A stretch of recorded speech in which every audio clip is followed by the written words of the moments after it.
nom, c'est Alison Vézina, je viens de Québec. J'ai 22 ans. Présentement, j'habite à Limoilou. J'ai toujours un peu aimé Limoilou, fait que j'ai toujours été un peu dans ce coin-là. On dirait que chaque personne que tu vas croiser a un peu sa personnalité. On a toute une personnalité intérieure, mais des fois, ça se projette vraiment à l'extérieur. Puis je trouve qu'à Limoilou, les gens sont uniques, là. Ouais. Le trouble de la personnalité limite, c'est vraiment être pris entre la psychose et la névrose. OK? T'es entre les deux. Tu voudrais passer d'un côté ou de l'autre, mais tu peux pas. T'es toujours pris entre les deux. Fait que tu sais pas si tout ça, c'est vraiment réel, en fait. Mais oui, trouble de personnalité, c'est vraiment comme ça. Donc, c'est un peu dur de se dire c'est une vraie maladie parce qu'en même temps, on dirait que ça ne l'est pas. T'sais. C'est toujours un peu entre les deux. Il y a toujours des traits différents, mais il y a de l'anxiété, beaucoup de dissociation, des comportements exagérés, des comportements à risque, consommation, conduite dangereuse, sexualité, hypersexualité, dépenses compulsives, jeux d'argent, violence, bagarres répétitives, problèmes avec la justice, l'autorité. Je le catégorise comme noir et blanc.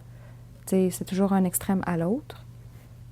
J'aime pas dire que tu as ce genre de personne-là puis ce genre de personne-là, mais la personne qui est trop de personnalité limite va toujours bondir de noir à blanc, noir à blanc, noir à blanc.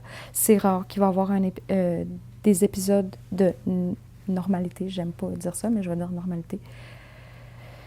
Parce que quand on est dans un état normal, je dirais qu'on est plutôt neutre. Moi, c'est comme ça que je le vis. Il y a pas de... C'est toujours high, down ou neutre. Puis dans le neutre, c'est pas plus positif.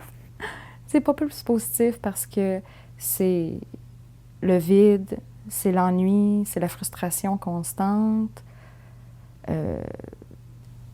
Sinon, ben, tout ce qui me vient en tête à dire, c'est que les gens, comment ils perçoivent les personnes qui souffrent de troubles de personnalité limite.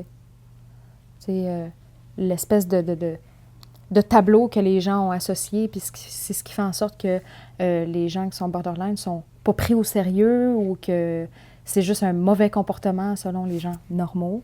J'aime pas les gens qui disent que avoir une maladie mentale ou être s'affirmer homosexuel, transgenre, whatsoever, c'est une mode. Parce que, tu sais, on est rendu dans une société de loisirs. Okay?